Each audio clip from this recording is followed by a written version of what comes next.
কথাটো এনেকুৱা ধৰণৰ, আজি এটা ষ্টৰী শ্বেয়াৰ কৰিম তোমালোকৰ লগত।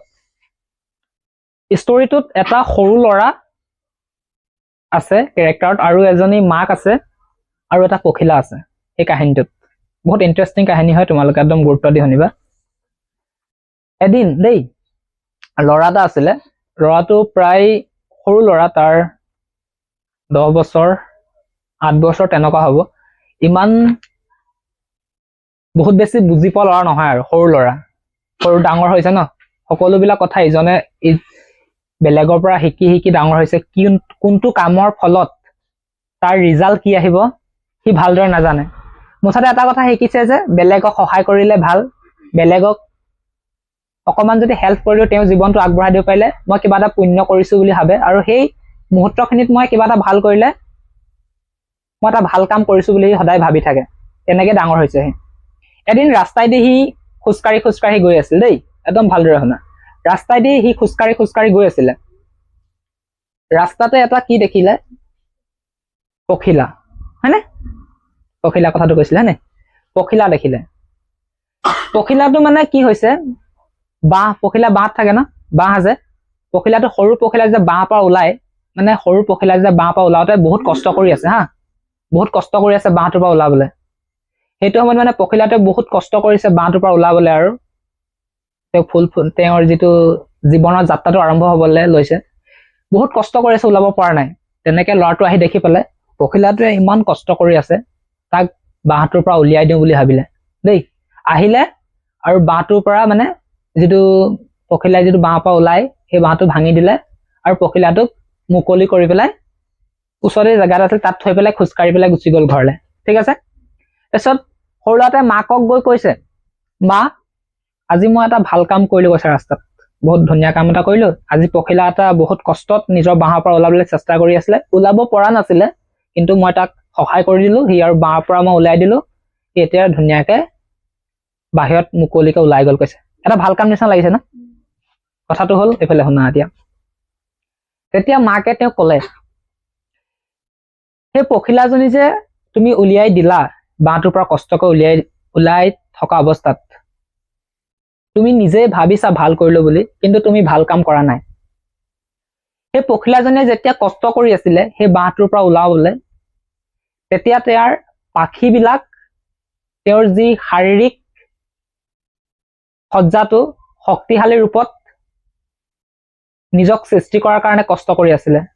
তেওঁৰ পাখি, তেওঁৰ যি শৰীৰত থকা যিবিলাক অংগ, সেইবিলাক সম্পূৰ্ণৰূপে সুস্থ নহল। তেওঁ নিজৰ কষ্টৰ মাজেৰে যেতিয়া সেই বাঁহটো ভাঙি পেলাই ওলালে হয়, তেওঁ নিজকে শক্তিশালী ৰূপত মুকলি আকাশখনত ওলাব পাৰিলে হয়। যেতিয়া তুমি তেওঁক সেই বাঁহটোৰ পৰা সজাটোৰ পৰা ভাঙি উলিয়াই দিলা, তেওঁ সেইখিনি কষ্ট কৰিব সুযোগ নাপালে, সহজতে সেই বাঁহটোৰ পৰা ওলাই গ'ল। আৰু তেওঁ যিখিনি কষ্টৰে ওলাই তেওঁৰ পাখিখিনি, তেওঁ যি শৰীৰৰ অংগখিনি শক্তিশালী কৰিব লাগিছিলে, সেই শৰীৰৰ অংগখিনি শক্তিশালী কৰাৰ সুযোগ লাভ নকৰিলে।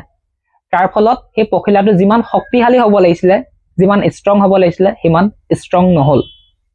আৰু কেইদিনমানৰ পিছত, আৰু অলপ দেৰি পিছত ল'ৰাটোক চাবলৈ ক'লে যে পখিলাজনী চাই আহিব যোৱাচোন, এতিয়া তাৰ অৱস্থাটো কি হৈছে। তেতিয়া পখিলাজনীক ল'ৰাটো চাবলৈ গ'ল। পখিলাজনী একদম উৰিব পৰা অৱস্থাত নাই, একদম দুৰ্বল পখিলাজনী, আৰু হয়তো অলপ দিনৰ পিছত সেইটো পখিলাজনী সুস্থ নহ'ব আৰু মৰি যাব। কথাটো এনেকুৱা ধৰণৰ। সেই ল'ৰাটোৱে যে ভাবিলে পখিলাজনীক কষ্ট কৰি ওলাই আছিলে, মই সহায় কৰি দিলো, সেইটো তাৰ মতে ভাল কৰিলে হয়নে? কিন্তু পখিলাজনীৰ কাৰণে ভাল হ'ল নে? সেইটো নহ'ল, হয়নে?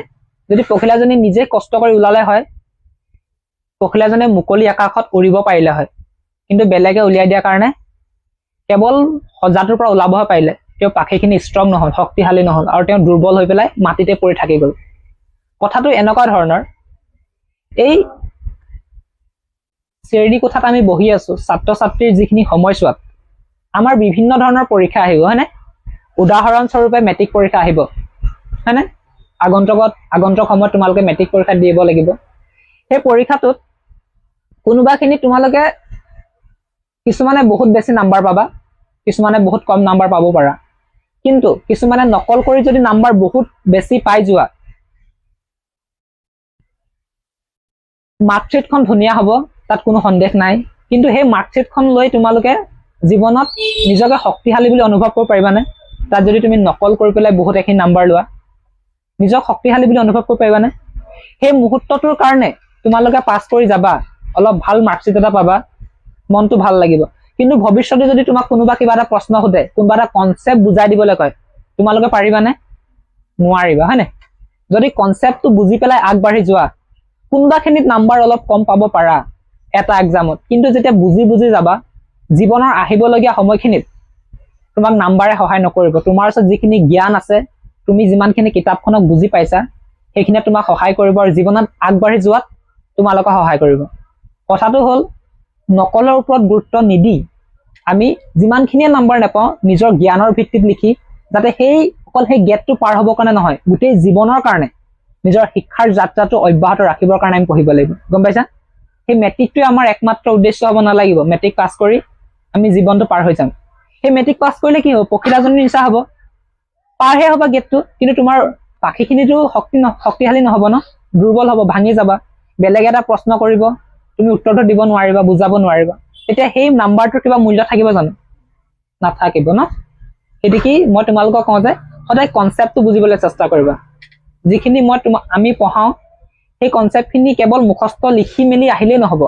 সেই কনচেপ্টখিনি বুজি আহিবলগীয়া সময়ত সেইখিনি জ্ঞানক তোমালোকে ব্যৱহাৰ কৰিব পাৰিব লাগিব।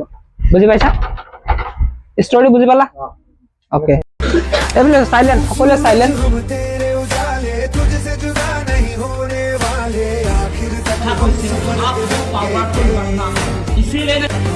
मैं मेहनत करना नहीं छोड़ूंगा।